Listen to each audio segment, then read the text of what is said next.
I am unashamed. What about you? I'm like, we got one of the biggest Christian podcasts out there. Who does? We do. Us. It's a big podcast. Jase, Jase, if you hadn't figured it out, we're kind of a big deal. Kind of a big deal. I mean, it's a niche market, but we're a big fish in a small pond. I don't. And it's because of Unashamed Nation. That's why. Welcome, by the way. We're rolling now. So, Zach, you were just giving us your travel plan. So, where are you headed, and what are you doing? I'm going to a little town that we like to call Portland, Oregon. Ooh, spiritual oasis. Yeah, well, I'm actually going to a conference on the Holy Spirit, and Jase, you'll never believe who is going to be one of the keynote speakers. Tommy Lasorda. Okay, maybe from Dodger Heaven. You are going to guess, but you'll never guess right. Is probably what I should have said. Wow, Al's wearing Dodger stuff. I got a lot of Dodger blue today. He's polluted with he's polluted the American flag with his Dodgers paraphernalia back there. Which that was a gift from my children because they were so excited for me because my beloved Dodgers won the World Series this year. So how are you even a Dodgers fan? I don't know how that even. I have been a Dodgers. Well, speaking of Tommy Lasorda, Jase brought him up as a joke. He first got hired in the mid '70s. For the Dodgers, I was just coming of sports age. Jase was still just a youngster. He hadn't gotten there yet. And I was about 10 years old, 11 years old. And, all we had out at mom and dad's was 3 channels. And so I got to watch Saturday baseball, Major League Baseball. And so it was either the Yankees, the Dodgers, or the Red Sox. That's the only teams. Y'all didn't have the Braves? Like, so where I lived. Now, back in those days, this too early, Zach. That comes along with the 80s and 90s. TBS there. TBS and WGN, the Cubs. I'm highlighting my age. I grew up, the only show in town was the Braves. And if you grew up in Florida, Georgia, Alabama, anywhere in the Southeast, I thought it was against the law to not Which be the TBS made the Braves what they are, no doubt. You're younger than me. Even though you're bigger, you're younger. Hey, easy, Tiger. Easy. The weight comments are starting to sting a little bit, Jase. So no, I'm just saying, every time people come up and ask me stuff, they're like, they keep talking about my older brother. And I'm like, Al. And they're like, no, Willie. I was like, no, I know this is a hard concept to get past. Even though he's bigger, I'm older. I'm the big brother, in spite me being smaller. I got you. Than my younger brother. Well, I was just bringing that up. So during the 70s, I had to make a choice out of those teams, and they had just hired a new manager. I love Lasorda. He's funny. And so I just became a Dodger fan. And so I started watching them. And Jase and Willie both, I guess because their older brother was a Dodger fan, but they were Dodger fans when they were kids because I had posters up and was always. I remember the Cowboys. Yeah. Are you a Dodgers fan, Jase? He was. I was. And then when I started meeting famous Major League Baseball players, everything changed because then I just started supporting people who followed Jesus, who played Major League Baseball, and a lot of the people I met who I was fans of when I met them, well, I no longer became a fan because of obvious decisions that they had made, and I thought I can't support this guy. Yeah, you know what I mean. It just so now you don't have a team; you just have players, kind of like fantasy sports. You just root for the player. No, this is real. This is real. These people are real, and I support them. If you love Jesus and you're on a Major League Baseball stage, and you're, when you hear those little, I love those little statements like, somebody wins a World Series or they win the national championship. And they're like, well, first of all, because they'll say, well, what were you thinking when you caught that touchdown pass? And they said, well, first of all, I just want to say all honor and glory goes to my Lord Jesus Christ. I love that. Yeah. And I'm like, okay, I like this guy. I don't care if my team lost or not, So has that translated over in college football? Is it all LSU in college? No, I'm all LSU, and my friend Tim Tebow, and I don't use that term lightly. My friend Tim Tebow helped me with that because the first time he was at my house, he was like, Jase, when I played at LSU, those were the worst anti-godly fans he just like took the gloves off. And I said, well, now you see why I'm here. Yeah, because he played at a Christian school, so it was probably hard for him. No, he wasn't. I said, now you're trying to tell me that wasn't going on at the University of Florida. And he said, okay, Jase, it was. I'm just saying, these people, they got my phone number. I was like, I'm just saying, if you look back at the last two Heisman Trophy winners at the University of Florida, they're both very outspoken Christians. Tim Tebow, and you guys know who the other one is? Danny Warfel. Yeah. That's something to be proud of, Zach. I'm not making light of that. It's just how we, that's. Exactly. Oh, by the way, that was 30 years ago when you had two guys. We just had two guys in the last 5 years. It's on now. But plus, we're basketball school anyways. Everybody knows that. But well, you are now. I told Tebow, I was like, look, though, the greatest storytellers in our nation are from Louisiana. So if you get these people hooked on Jesus, hey, think of the possibilities. Okay. And one other thing, Al, I was a casual Dodger fan when we were kids because you were all eating up with it, and that was all we watched. But I will say this. When Kirk Gibson hit that home run in the World Series against Oakland, because that became a spiritual moment also, because the Vin Scully had the famous line, and if you don't know the history of that, I don't really want to go through it because where were you? But, he had one at bat in the World Series. They should make a movie about this. One, because he was injured his leg. Now, if you listen to it, it was like, the leg was non-functional. And it's like it was a miracle that he just walked up there. So Jase, he won the MVP that year for the National League, but he never played in the prior series or after this one at bat. So it was one at bat for the whole postseason. One at bat against Dennis Eckersley, who was at that top point closer, unhittable, and all this. So, and it was like, didn't even look like he swung that hard, right. And just the ball goes out, and then Vin Scully famously said, "The impossible has happened," which then I took note because I don't like any advertisement who uses God-like qualities or play-by-play commentary because, well, it wasn't impossible because he did it. This goes back into the series of movies that Tom Cruise did about Mission Impossible, and then he does it. So what does that mean? That it's possible. No, it was a lie. Wake up, you look at your kids, you think, man, this thing is moving quick. I think of it like Dad used to always say, the resurrection is looming larger every day, Zach. That's true. It's a great point. Well, that's where our friends come in. You got to plan for death, right? I do think about that as I look at my family growing and how do we actually, provide for them. And in the case that I die, I'm the breadwinner of my family. And so, I think life insurance is a very important part of building a family. You need to have it. You need to make sure that you guys are covered. That's where our new sponsor, Fabric by Gerber Life, comes in. It's a term life policy that you can get done right from your couch, all online, all on your schedule. You can be covered in under 10 minutes with no health exam required. If you got kids like I do, I got a bunch of kids, and especially if you are young and healthy, the time to lock in your rate is now. Don't wait till you get older. Lock it in now. Even if you have life insurance through your current employer, it may not be enough to protect your family in the event that something bad happens, and it may not follow you if you leave your job. Fabric has flexible, high-quality policies that fit your family and your budget, like $1 million in coverage for less than $1 a day. That's incredible. Lock that in now while you can, if you can. Fabric has partnered with Gerber Life, trusted by millions of families like yours for over 50 years. There's no risk. There's a 30-day money-back guarantee.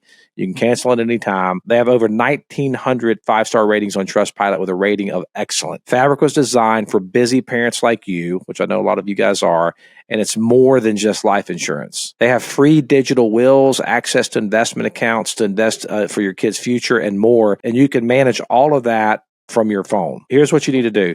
Join thousands of parents who trust Fabric to help protect their family. Apply today in just minutes at meetfabric.com/unashamed.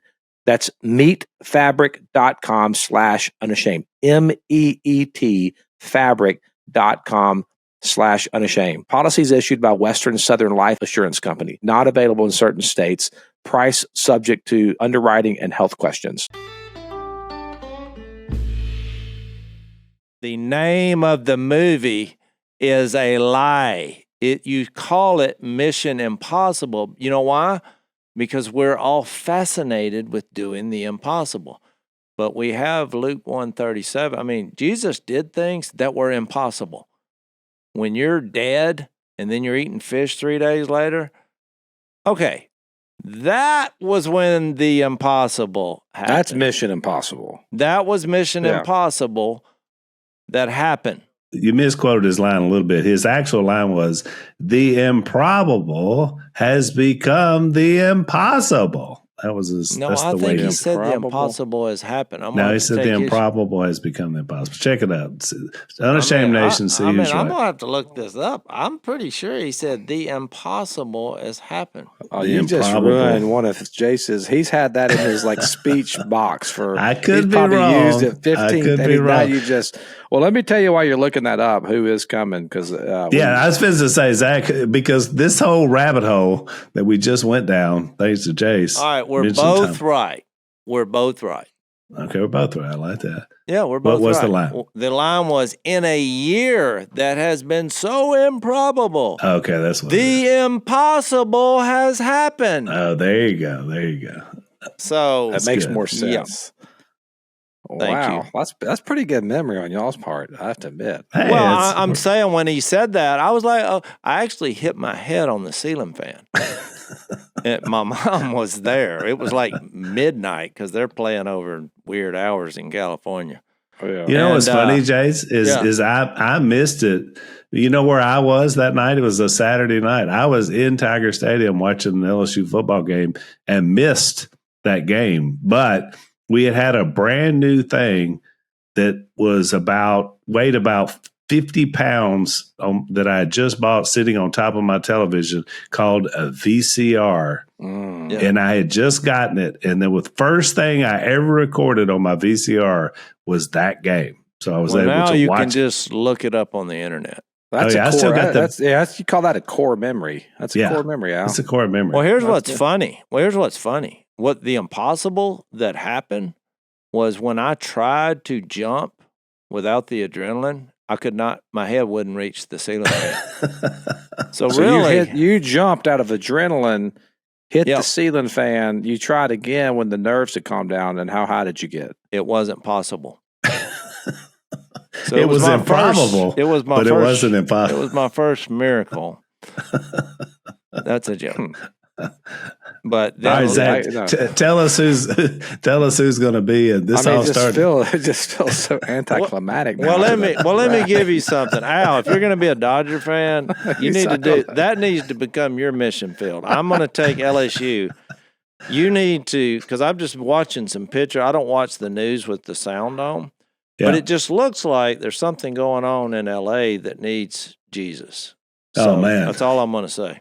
You're right. I have a very big mission field there. They were protesting something, but I didn't have the sound on, so I don't know what they were. It's this immigration now, but they almost lost me 2 years ago when they got into some things that I just they caved into some. You know what I found fascinating is they had water hoses out there because somebody burned the flag, and I was like, I don't know if I'd be wasting that water.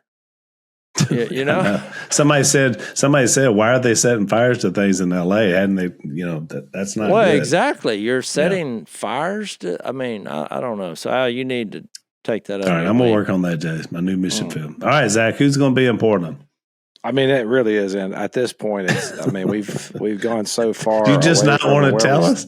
It's going to be NT Wright, which Jase mentions on the podcast. Well, I do too. So Me too. I'm anxious. You do too. So we'll see if you can get him on the podcast. I wouldn't mind listening. We quote him all the time. I would love. He may just. Where's he from? England, Scotland? Yeah, England. and he may look at.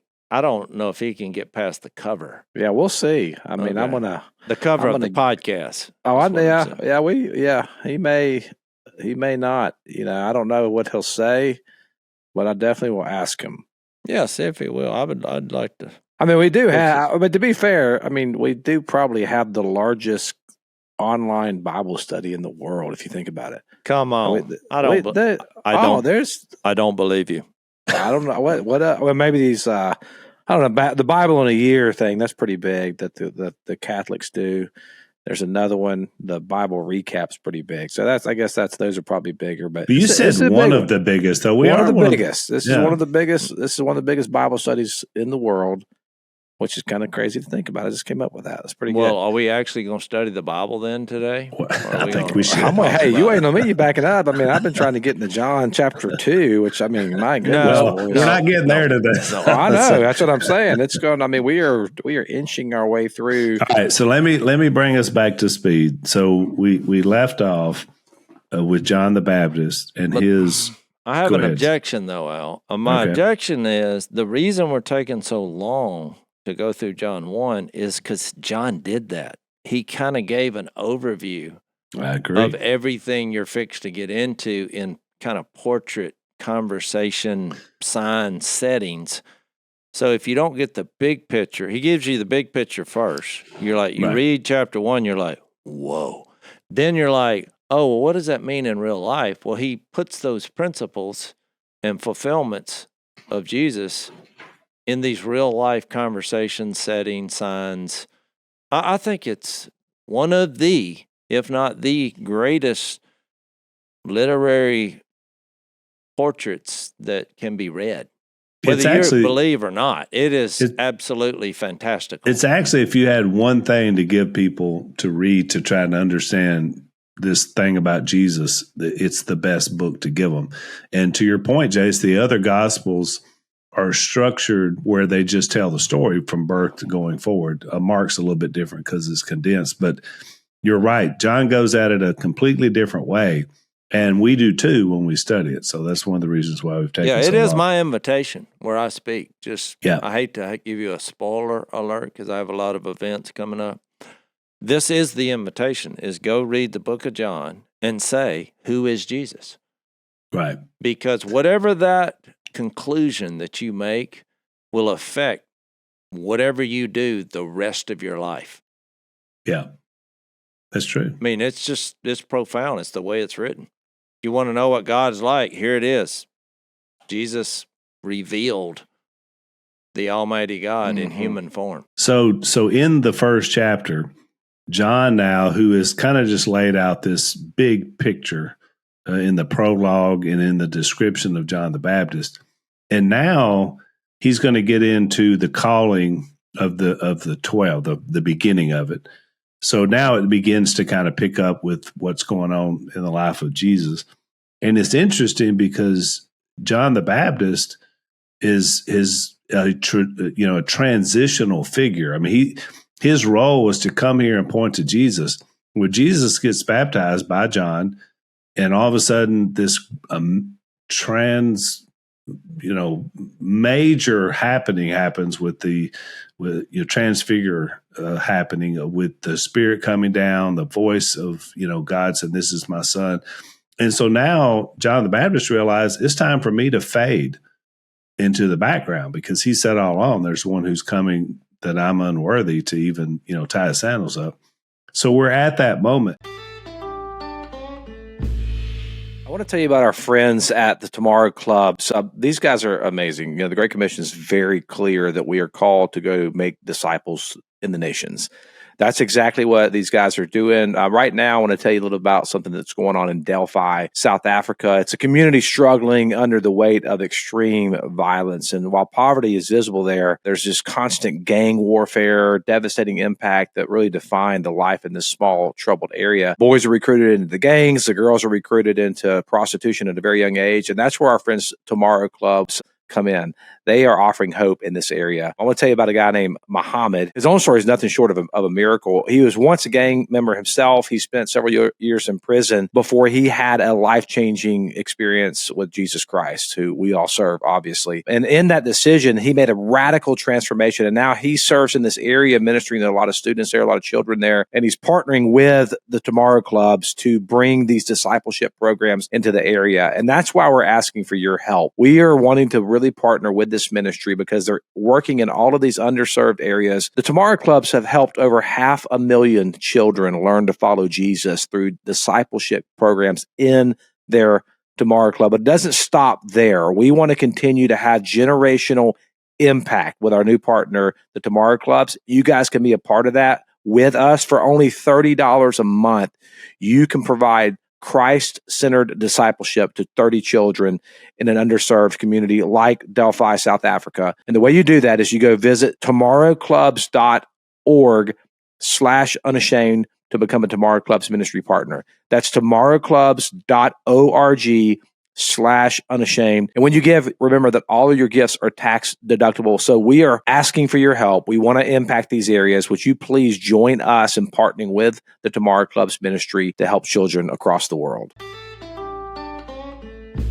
What's interesting is, and we kind of just went through this in the last presidential election, when a transitional figure is still around, it's a little bit awkward. And so John the Baptist has now faded to the back, but he's still around. And he's got his disciples and he's got his ministry set up and he's got all this stuff, but he's got Jesus now, the Lamb of God who's on the scene. And so I think it's interesting as we transition to verse 35 that the very first disciples were actually John the Baptist's disciples, the first two. And so let me read this. And then, Jase, I want you to get into this, and we probably won't get very far today, but because you brought this up a long time ago. And I was fascinated by your observation because I thought it was really good, something I'd never thought about before, about how this goes down with these two fellas, how Jesus did this. So verse 35 says, and this is right after John the Baptist had testified about what he saw with Jesus. And it says that, he's not the light of the world. Jesus is the light of the world. He testifies. The next day, John was there again. So now we're picking up the narrative with two of his disciples. So these are two of his guys. When he saw Jesus passing by, he said, "Look, the Lamb of God." He's already said that before, but he says it again. He's wanting everybody to know this is the guy. When the two disciples, these are his disciples, heard him say this, they followed Jesus. Turning around, Jesus saw them following and asked, "What do you want?" They said, "Rabbi," which means teacher, "where are you staying?" "Come," he replied, "and you will see." So they went and saw where he was staying and spent that day with him. It was about the 10th hour, which is about 4 p.m. Andrew, Simon Peter's brother, was one of the two who heard what John had said and who had followed Jesus. The first thing Andrew did was to find his brother Simon and tell him, "We have found the Messiah," that is the Christ. And he brought him to Jesus. Jesus looked at him, talking about now Simon, and he said, "You are Simon, son of John. You will be called Cephas," which translated is Peter. And so these are going to go on and do some more. But I wanted to start out with these first two, Jase, because you had brought up an interesting point about the way Jesus went about it. So it's very interesting that just as a trivial thing, you're like, well, who were these two disciples? Well, one of them was actually Peter. The other one is not named. Yep. And I went down the rabbit hole trying to figure out what the deal is here. And I did too. Guess what N.T. Wright thinks? I know. Yeah, he thinks that this is John because John, of course, he somehow figured out that he would have been real young here, talking about teenagers. Yeah. And so you're going to see that come up more, like when he uses the phrase, the disciple whom Jesus loved, as in reference to himself. Right. I don't know why I laugh every time I read that, because I'm like, I think that's funny. Well, he talks about him. You're right. He talks about himself in the third person throughout the book. And so that's one of the reasons why I think N.T. Wright, but by the way, Jase, he's not the only one, because I looked up several scholars, and the two that I read along with N.T. Wright when I'm studying this particular book all said they think it was John. And I had never thought that. I'd never heard that before. And so I found that really interesting, if that's true. And I don't know that it is or isn't. It's interesting. I think in this too, you see it in the demeanor of John the Baptist already. Like, he obviously recognizes he's not the main character in the story. I mean, he recognizes that, and even having the disciples stand there and having, like, he's okay if his disciples go and follow Jesus, because he's like, I'm not the main character in this. I think this is it's kind of interesting that you look at how he acts, and then how sometimes we act in our own ministry. How often do we put ourselves as the main character, and like we're trying to hoard our influence, and we're like, we are forgetting the whole point. We forget sometimes the whole point of this thing is not us, but it's Jesus. He is the main character. He is the central figure in whatever's happening here. And you see that later, even when Paul was talking about, I'm glad I didn't baptize any of you guys. Yeah, I mean, this is because you weren't baptized because of me. I'm not the central character here. Jesus is. You kind of see that happening here in this text here, in John, how John operates. I've said many times, and have gotten resistance on it, that Jesus is what the Bible is about. Mm-hmm. The Old Testament, Genesis to Malachi, he's coming. The Son of Man is coming. You remember Daniel 2, Daniel 7? And he's going to give a little reference to that there in verse 51, when it says, you'll see the angels of God ascending and descending on the Son of Man. But they would have been familiar with that phrase. Just like what got their attention was this John the Baptist saying, look, the Lamb of God. Yeah. Well, lamb, when you hear the word lamb, to us, I don't know what you think. Not a lot in our culture. But for them, the lambs were part of sacrifices and the system and all that. And it's like, well, here's the Lamb of God. And of course, they're all looking for the Messiah, because Genesis to Malachi says, I'm coming. There's a Messiah coming. And so then you have Matthew to John. Well, he's here. We just read it. John 1:14, the Word became flesh, made his dwelling among us. Then Acts Revelation is kind of what happens next. This Lamb of God post-resurrection goes to the right hand of God for us. He opened up this presence of God to humans because he's made them clean through the cross, and he showed them there's a way to live even though you die. I mean, that's kind of where we're at in this situation. But the reason I say that is it's about Jesus. And you say, well, why would somebody resist against that? Because they're like, well, there's a lot more in the Bible. But my whole point is kind of what Zach is saying, is that Jesus is the light.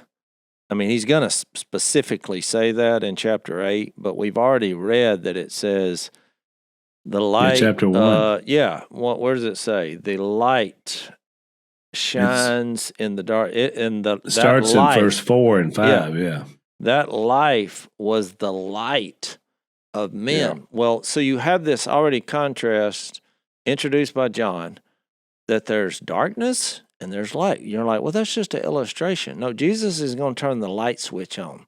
So the reason it has to be about Jesus is because once the light comes on in Jesus, well, then everything else becomes understandable. Yeah. If you don't have the light, Jesus as the center, well, then you're going to be confused about whatever else you want to talk about. So, Zach, it's 2025, and I have decided that I'm finally going to get after that weight loss that I've been trying to do for the last year. It's at the top of my list. It's happening. Are you excited about it? You look a lot better. You look a lot less swollen. Yeah, you know, they used to say you get swole up like it was a good thing, but for me, it hadn't been too good. You look like you've been unbee stung. So our good friends at PhD Weight Loss or helping me, because now I got some help this time. That was the difference. Yeah. I was trying to do it alone. Dr. Ashley Lucas, Zach, who you and I talked to, she said something very simple right off the bat. She said 80% of dropping fat comes from what you eat. And so obviously it makes a big difference. She's a registered dietitian. She's got a PhD in sports nutrition, chronic disease, and she has a passion for helping folks. She is definitely helping me. They're going to connect you with a person that will help you. Mine is a lady named Rachel, who's now becoming one of my best friends because she helps hold me accountable. I've been going for a little over a month. I've lost about 18 pounds.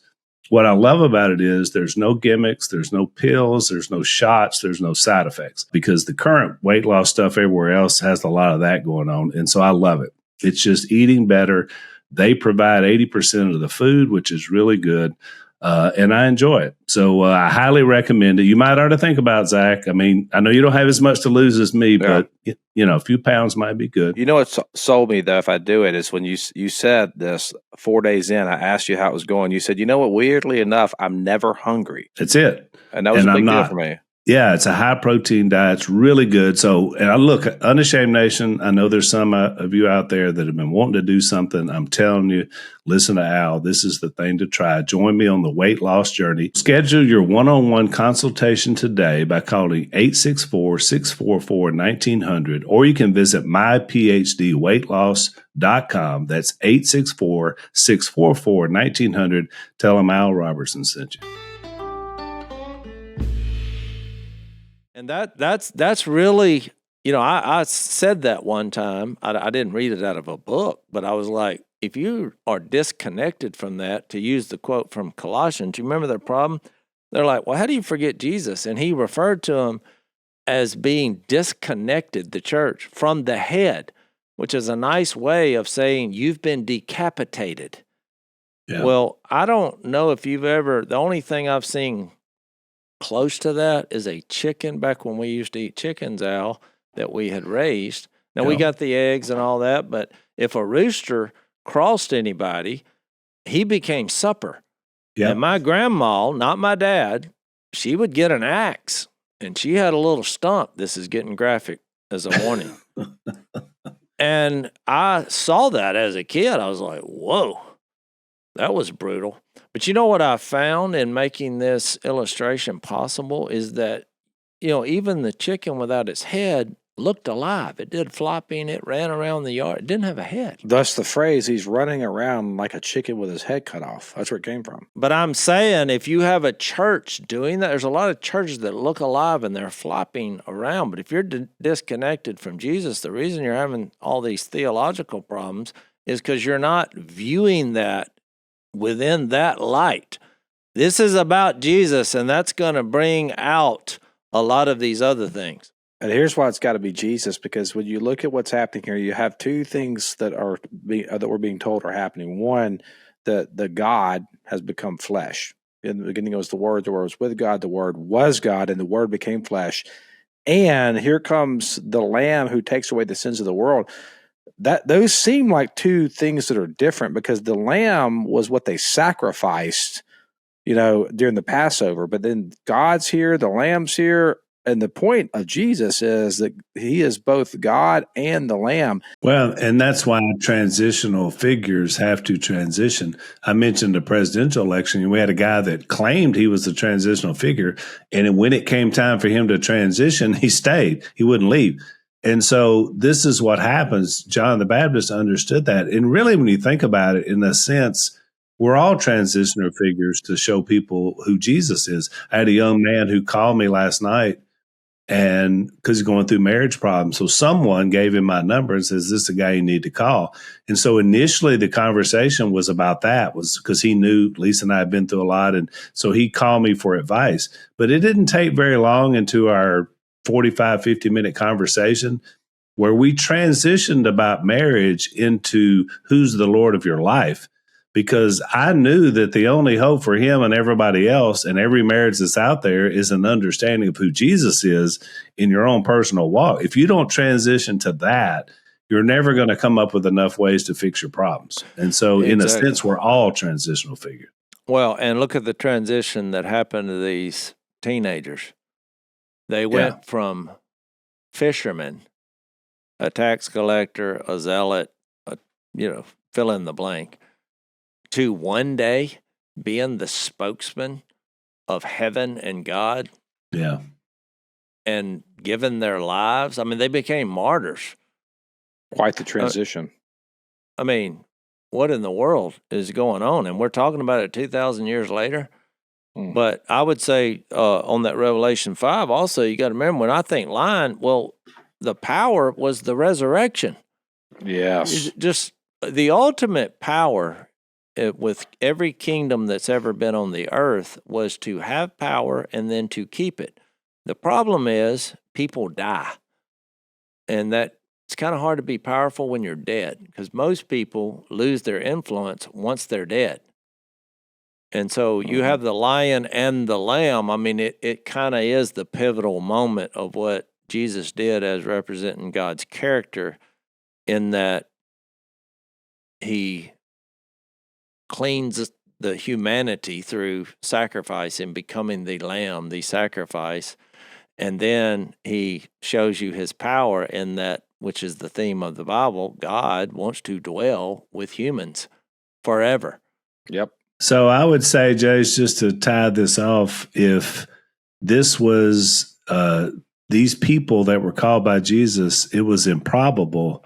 They made it the impossible when they became sons and voice pieces, for the Almighty God. I mean, exactly. Who else could ever say that? What we'll deal with on the next podcast is that study I said that I did before in a previous podcast, and it just hit me one day. But his first words, the first red letters in John, is a simple question, because they're following, that they did not answer. But that question is so profound when you start thinking about what exactly it means. And when you think of Jesus representing the character of God, you would think he would say, all right, guys, I'm from heaven. Get your notebook out. Write this down. Here's what you need to do. But his first words were, what do you want?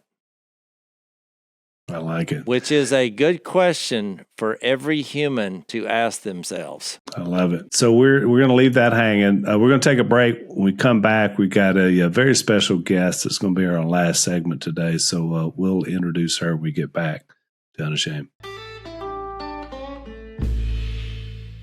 As you know, I've been talking about my new weight loss journey. And so as part of our sponsorship, we got a new sponsor, PhD Weight Loss. And as part of that sponsorship, we wanted to invite the true expert, Dr. Ashley Lucas, that has founded this amazing program that is changing my life. And we want to have her here to talk a little bit about nutrition, to talk about the things and the reasons why that she started this fantastic group. So Ashley, welcome to the Unashamed podcast. Thanks, guys, for having me. She happens to live in Asheville, so it's like a weird connection, and her kids go to school at the same school that my kids went to, so it's kind of a small world. Yeah. That's a really nice way of saying that y'all bumped into each other, and she said, I think I can help you. Well, Jase is, just to give you the setup, Jase has been very vocal about chastising me and Al for our weight distribution. And thank you, Zach, for including yourself into my morbid obesity. Doc, that is completely false. There's been no chastisement. There's been no making fun. I just simply pointed out what anyone with, I don't even think you have to be 2020. Just, if you can see a general picture, I'm just saying but he did shame us. And so what I did was, at the end of last year, I was like, I'm going to go find a sponsor, someone that we can, like, a program that would work for Al. And then I got connected with you guys. So it's awesome that now we're doing this thing. And Al, you're in it. And I've been talking about it, Ashley. So I want you to tell the audience, because I've been telling everybody about my experiences and just kind of the way you guys go about it. And when we had the initial, I want to say this before I ask you, but we had the initial conversation with you about the program. Obviously, I was taking notes because this was primarily going to be, about me. And you explained things so well. I mean, I've been a part of a lot of different diets through the years. I've done different things to try to lose it. Sometimes I have even lost weight, but I never really understood the science behind it, the human body, kind of how it functions. And you did that. And so I want you to talk a little bit about that to the audience, because you're so good at explaining that. I watch a couple of videos from you every week, because you don't just leave people out there that are in the program. You're giving us things we can use going along, which is another great thing, a feature about this particular product with PhD. So tell our audience kind of what got you into it, and then kind of a little bit of, the explanation about what people can do to begin to lose weight, especially men. Our audience is more men than women, and we get a little bit older, and things start to happen. Yeah, the body changes for sure. So I think I was explaining to you, Al, about the belly fat. Yeah. And how the belly fat works against us. So my story, I was a professional ballet dancer. I know, Jase, I was back in the day. I saw that face. Yeah, that was a surprise face. You saw that, Ashley. I was just like, wow. What? We come from two different worlds. We do. And I always fought my body. I was never at the body weight that I needed to be to get the roles that I wanted. I went to boarding school for it. I had a fairly successful career just because I'm so disciplined and I had a passion around it. But I was told that I was fat no matter what I did. I counted calories. I avoided red meat. I exercised after my 8-hour day of dancing and still was too fat for the sport. And I stepped away from dancing in my mid-20s. I landed in the ER. I was chosen to go perform in New York City, every dancer's dream. And when I was up there, I thought I was having a heart attack. I had no idea what was going on. So they carted me off to the ER and told me that I was underfed and over-exercised, and I just couldn't do it anymore. And to me, that was 20 plus years of struggle and sacrifice. It was my identity. It was like Michael Phelps being, ready to swim at the Olympics and being carted off to the ER saying you can't swim again. Wow. So it was a huge deal for me. I didn't know what I wanted to do with my life, but I understood how significantly nutrition, impacted my own sport performance. So I decided I wanted to help other people so that they didn't have to have this chronic fight against their body. And I believe that there was a way for us to be able to drop weight and be fit and not have to have a constant struggle around it or have to take medications or do crazy things. I knew there was a way to get our body back to its natural state and to operate the way that it was meant to do. So I went on and earned my PhD in sports nutrition and chronic disease. And I studied energy metabolism. I think 80% of any change comes from the mind. We have to focus on the mental, emotional, the habits, behaviors. And so I studied that. And then after I finished my PhD, I thought, I'm still not a true expert in the field of weight management. I need to become a registered dietitian. So I went back to school again to become a registered dietitian, but everything I learned there was so inaccurate. They say, eat less, move more. Well, I did that, didn't work, and I was disciplined. They said, don't eat red meat and eat 6 to 11 servings of grains a day. And it just made no sense to me. So I ended up flipping everything upside down that I learned during my dietetic internship, and I did exactly the opposite. Took my research and created the PhD approach. I changed my life, and to date, we've served over 10,000 people. Collectively, we've dropped over 466,000 pounds nationwide. We reversed type 2 diabetes, chronic diseases, and I'm just so grateful for, the struggles that I went through. I was listening to you guys speak before this and talking about, our challenges and how they help to develop us into the people we are and find our gifts. And I truly believe that my gift is helping people heal and come back to their optimal level of health. Yeah, that's what I was going to say. As I heard you talk, I was like, well, no wonder you have become an expert in this, because all those struggles which you quickly went through, I know that was really painful. You wind up at the ER, you think you can't do your dream, but it sounds a lot like, what God does with all of us. He takes our weaknesses and our struggles and turns them into something powerful and where we can help other people. So yeah. I'm in on that. I did want to say, I think it's very, especially to our audience, and I mean who you're sitting with here, right here, because Zach's kind of an intellectual. And when I saw this, I thought, well, this is perfect for Zach because he can say, look, I have a PhD in weight loss. In weight loss. Al, you can have a PhD. I think we're leaning on someone else's PhD, but the marketing, is clever. You're like, I did do it. I mean, it gives you something to aspire, and who doesn't want to be smarter? But I do want to say, I feel a little uncomfortable because it's like every time I say something, it's kind of like our computers now. You know, I'm talking to my wife about something, then you turn your computer on and there's an ad to whatever we were just talking about. Yeah. And so, because last night I'm going to have a confession, Doc. My niece, which is Al's daughter, brought me what we call in Louisiana a king cake. And because it's Mardi Gras. And I destroyed that king cake last night. I ate half of a king cake, and I justified it because I thought this is representative of the King of Kings. And they do put green on it because they have these little green and purple frosty flakes. They're like sequin. They're like glitter. Glitter.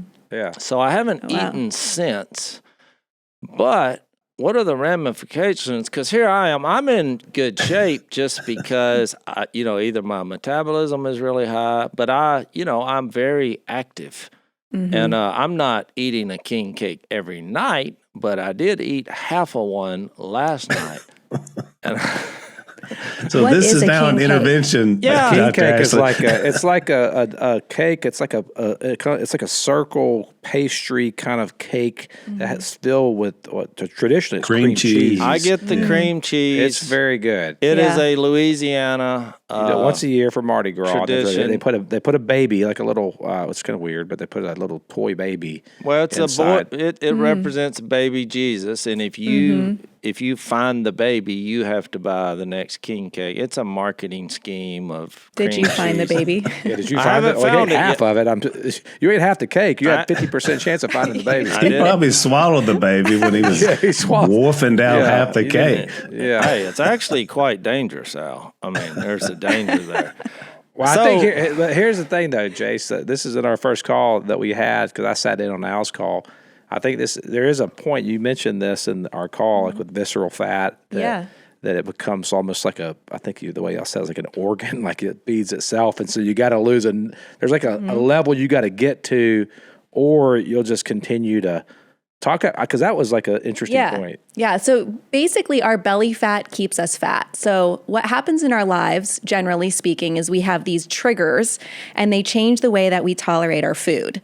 So for men, often a trigger is like something stressful, like a marriage or a relationship shift or a job change, or we work with a lot of like ex-collegiate athletes who are used to working out at a certain level and eating a lot of food, and then they stop that and they're like, oh my gosh, the weight is just packing on. So we have these changes, and if we continue to eat the way we did before, we then go through this trigger, and now this food starts to accumulate as fat on the body. And we think, what the heck's going on? I haven't done anything different. I haven't made a shift in my way of eating. It's not making sense. Yeah. So what happens over time is we start to accumulate this belly fat. That's the visceral fat you were talking about. And this belly fat fills up the organs in our belly area, like our liver, our kidneys, all of them. But let's talk about the liver.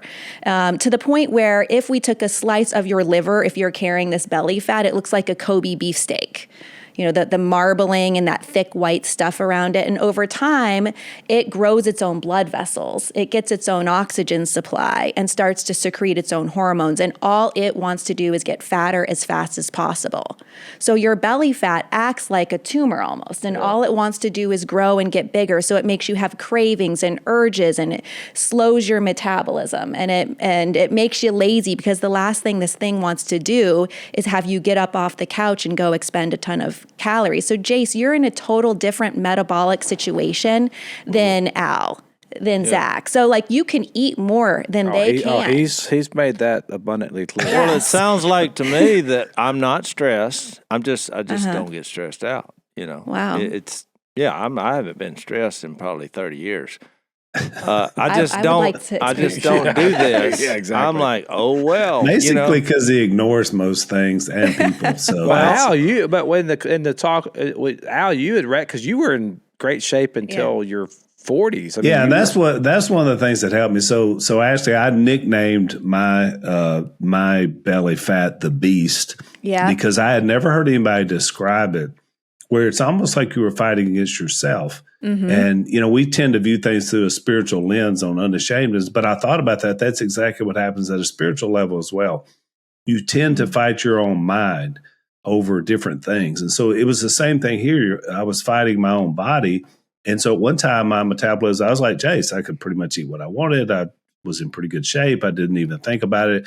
And yet all of a sudden, and it wasn't all of a sudden, but over the course of a decade, this thing took over.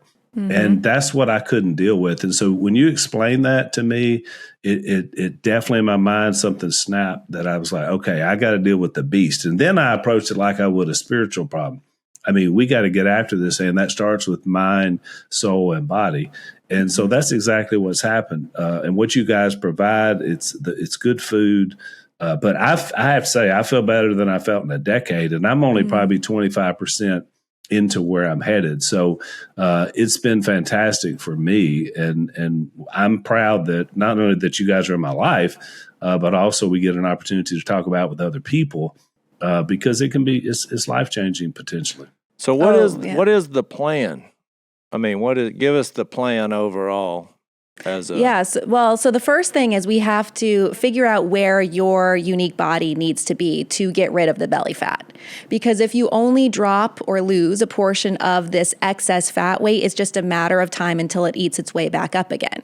It's like shaving the top off of a weed and leaving the root. It's just a matter of time until it comes back. So that's the first step, figuring out that sweet spot where the metabolism is more fast and efficient. Then we create a customized meal plan for each individual, guiding them on exactly what, when, how much to eat. It's super precise, super simple, and very specific. Most men drop about 3 to 3.5 pounds a week on average. Most women about 2 to 2.5 pounds a week following this plan. We provide a lot of the food at no additional cost. If people want to use it, they can. We ship it to you, no cost. It's just there as a tool because I find that when we have all of the meal planning on you right at the beginning, it's overwhelming. So I'm all into little baby steps to make something actually feasible. So breakfast, most of lunch, some of your snacks can come from us, but the dinner meal is your responsibility from the beginning because it's all about becoming self-sufficient. And we do it one meal at a time. So practicing dinner and not eating the king cake for dinner. And then we go and we practice lunch and then breakfast. So by the time someone fully collapses that excess fat weight, they understand what they're eating, why they're doing it. We do a lot of education because I do think it's important to understand why your body's working this way and what's happening and why we're having you eat, because we do have you eat differently than what you've been told. We don't count calories. I look at exercise as a good wellness tool, but not a weight loss tool. So we are reframing your mindset about what you thought was right about nutrition and diet because it's completely different. And then the mindset piece. For a lot of people, weight loss is an addiction recovery process. So we can't just focus on what and when to eat. We also have to focus on you as a person and why you eat and the thoughts and the habits, all of these things. So every week we have one-on-one coaching to work through this and to tweak your meal plan so you see continued success. And then once we get the body where it needs to be, we enter into phase 2, which is kind of like the lifestyle integration where we integrate everything you've learned and sustain the success that you've seen. that in well, a nutshell. it's working for me, and you guys here on Unashamed will get a chance to be a part of my journey. Maybe we can get Zach on board. We'll get to check his journey out as well. Dr. Ashley, thank you so much for coming on Unashamed just to explain it, because we've started obviously and supporting our podcast, because we're impacting a lot of people with spiritual wellness, and so it's nice to be able to deal with the physical side as well. So thank you for coming on, and thank you for supporting the Unashamed podcast. Oh yeah, my pleasure. Thanks so much, you guys. Thanks for listening to the Unashamed podcast. Help us out by leaving a rating and review on Apple Podcasts. And don't miss an episode by subscribing on YouTube. And be sure to click the little bell and choose all notifications to watch every episode.